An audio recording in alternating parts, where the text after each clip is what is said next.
बिस्मिल्लाहिर्रहमानिर्रहीम। अस्सलाम वालेकुम। मैं हूं मोहम्मद यासिन शाकिर एडवोकेट और आप देख रहे हैं मेरा यूट्यूब चैनल नई सोच नई मंजिल। मैं आपको इस नई वीडियो में खुश आमदीद कहता हूं। आज जो हम एक नई सीरीज़ स्टार्ट करने जा रहे हैं वो है new way of understanding grammar. Grammar को अंडरस्टैंड करने का एक नया अंदाज, एक नया तरीका, एक नया विजन, एक नई सोच कि कैसे ग्रामर को आसान तरीन लफ्ज़ों में सीखा जा सकता है। कुछ परसेप्शंस हैं जिनको नए अंदाज से देखने की ज़रूरत है। यकीनन जो नॉलेज होता है ये हमेशा एवर चेंजिंग, इसमें डाइवर्सिफिकेशन हमेशा से मौजूद रहती है, आती रहती है। तो सबसे पहले मैं आपको ये बताना चाहता हूँ कि I am an M Phil in English applied linguistics, gold medallist from the university of Lahore. I been teaching English since last almost 10 years। तो मैंने आज तक सीखा, जो मैंने लैक्स महसूस किए, एक नया हर अंदाज से कि एक नए अंदाज से स्टूडेंट तक जो आसानी से बात पहुंचाई जा सके, मैं चाह रहा हूं कि आज उस अंदाज से बात की जाए। मेरे साथ रहिएगा। आपको ग्रामर की बिल्कुल बेसिक्स, जो कि हमें जो बेसिकली जो ESL कॉन्टेक्स्ट है, मतलब English for second language learners, जो हम ES यानी कि सेकंड लैंग्वेज लर्नर्स जो हैं उनके लिए मसाइल पैदा करती है। अब उन मसाइल को रिजॉल्व करने का वक्त है। ये उम्मीद है कि मेरे लेक्चर सुनने के बाद जो इंग्लिश सीखने वाले लर्नर्स हैं उनके लिए वो वाले मसाइल दूर हो जाएंगे। तो ज़रा मेरे साथ रहिएगा। आज की हमारी बात हम शुरू करते हैं। शुरू करने से पहले मैं आपको ये बताना चाहता हूँ कि इंसान जितने भी हैं जिनको अल्लाह ताला ने बोलने की सलाहियत दी है, इंसान वाहिद स्पीशीज़ में से एक स्पीशीज़ है कि इसको अल्लाह ताला ने गिफ्ट ऑफ गैप दिया है, मतलब बोलने की सलाहियत दी है, ज़ुबान अता की है। तो जितने भी इंसान मुंह से जो लफ्ज़ निकालते हैं, जो भी हम साउंड्स प्रोड्यूस करते हैं, मीनिंगफुल हों और या मीनिंगफुल ना हो, वो सारे के सारे कहलाते हैं अटरेंसेस। लिंग्विस्टिक्स में कहा जाता है, चूँकि linguistics is concern with scientific study of language, तो हम बेस बनाएंगे उस कॉन्सेप्ट को। तो लिंग्विस्टिक्स में कहा जाता है कि जो भी अटरेंस होती है बेसिकली ये स्टेज ऑफ टॉक होती है। इसके ऊपर सिर्फ इतना ही काफ़ी है कि मुंह से निकलने वाली हर चीज़ जो कि साउंड रखती हो और कुछ वर्ड्स की शेप हो, वो 2-4 लफ्ज़ हों, एक लफ्ज़ हो, वो सब के सब क्या कहलाते हैं? अटरेंसेस कहलाते हैं। अब अटरेंसेस जो हैं बेसिकली कितनी किस्म की होती हैं? हमारा बेसिक प्रॉब्लम यहाँ पे है, क्योंकि जब हम ग्रामर सीखते हैं तो ग्रामर सीखते हुए जब तक आप बेसिक्स नहीं सीखते आप कभी भी आगे नहीं बढ़ सकते। तो बिल्कुल उसी तरह ग्रामर एक जैसे लैंग्वेज एक बिल्डिंग की तरह है। अगर बिल्डिंग की बेस ठीक नहीं होगी तो बिल्डिंग कभी भी कामयाब नहीं होगी। तो dear students, for your better building of English grammar, you should know the concept that I am going to discuss with you. Yes, देखिए ज़रा utterances कितनी किस्म की होती हैं। तो basically utterances को जो basic अगर हम करें fundamentally इसको हम 2 हिस्सों में, एक होती हैं action utterances और दूसरी होंगी non action utterances।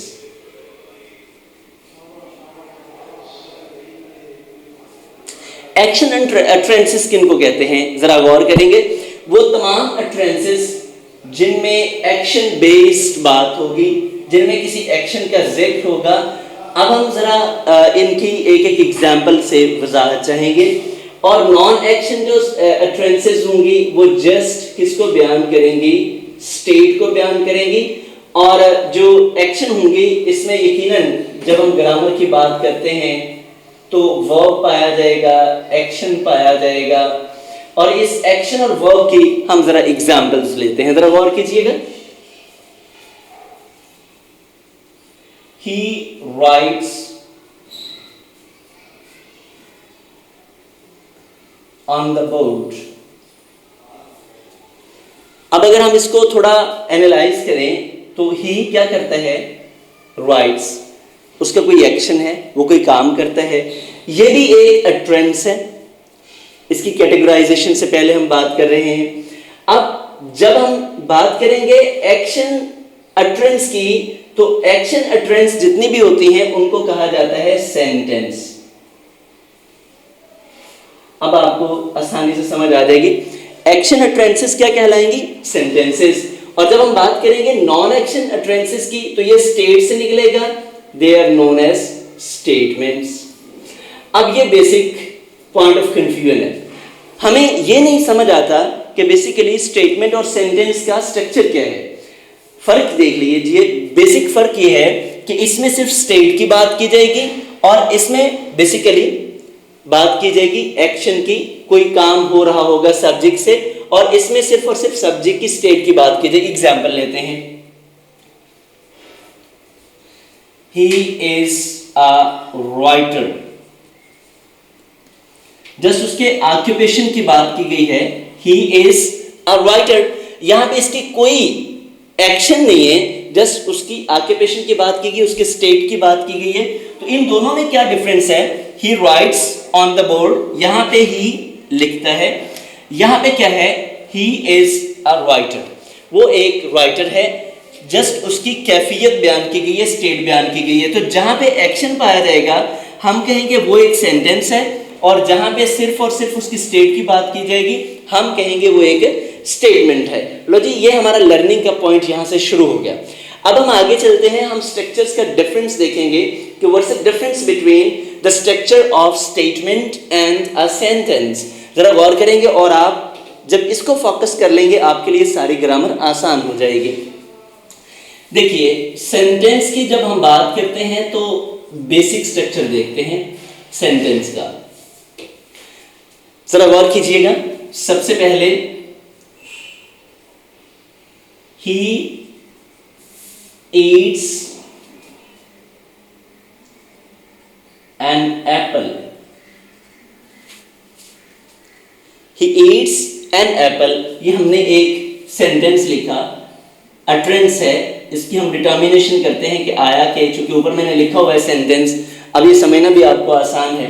सबसे पहले काम करने वाले को यकीनन आप जानते हैं, हम कहते हैं सब्जेक्ट, ये हमारा काम है, और इस सारे को अगर हम देखें तो ये हमारा ऑब्जेक्ट है।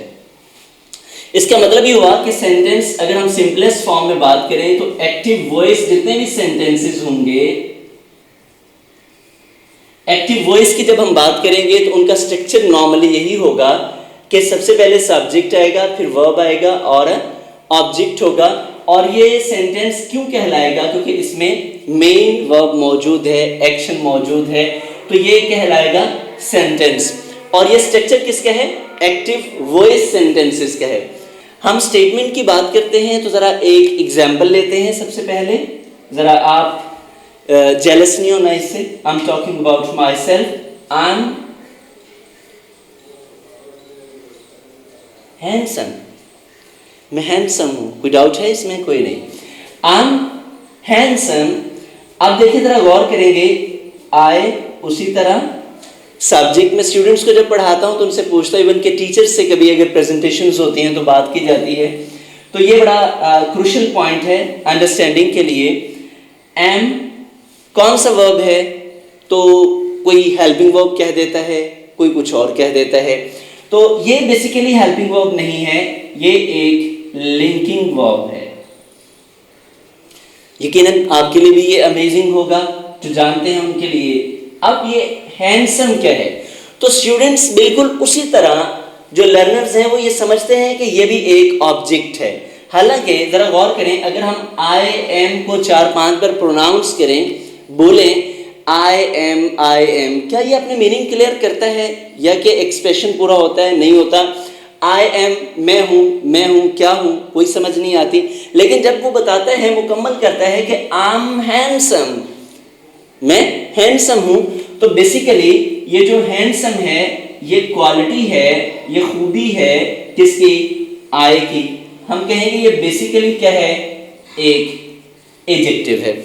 अब जब ये एडजेक्टिव है तो इसकी यहाँ पे कोई कैटेगरी तो होगी।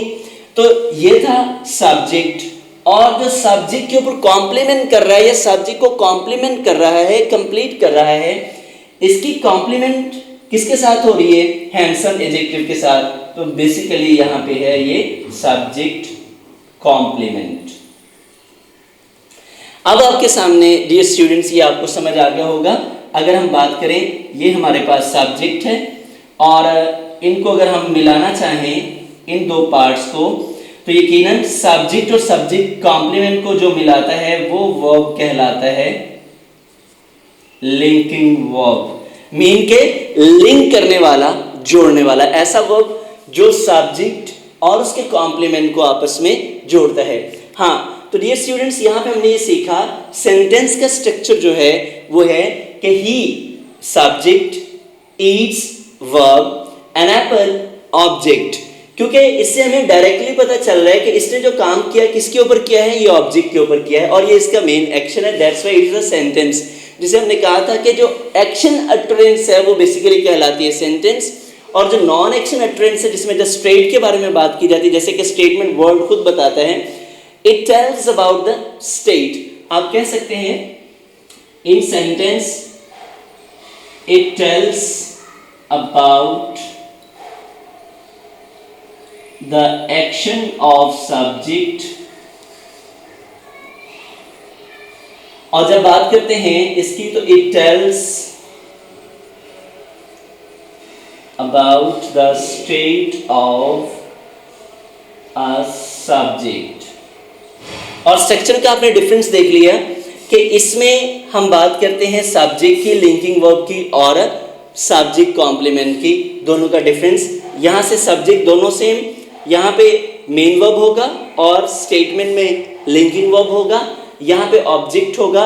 लेकिन जब हम बात करेंगे स्टेटमेंट की तो सब्जेक्ट कॉम्प्लीमेंट होगा। एक दो सेंटेंस, एक ये हमने लिखा, एक और लिखते हैं, शी राइट्स अ लेटर। तो यकीनन उसी तरह subject, main verb and object. जब हम स्टेटमेंट की बात करते हैं, दे आर हैप्पी, उसी तरह सब्जेक्ट एलवी और सब्जेक्ट कॉम्प्लीमेंट। तो उम्मीद है आपको ये डिफरेंस समझ आ गया होगा कि एक सेंटेंस और एक स्टेटमेंट में डिफरेंस क्या होता है।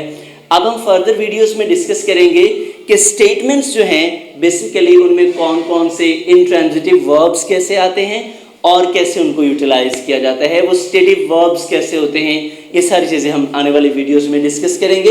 यकीनन ये एक न्यू वे था आपके सामने जो मैंने रखा, सेंटेंस और स्टेटमेंट। आज तक हम सिर्फ सेंटेंस ही पढ़ते आए हैं।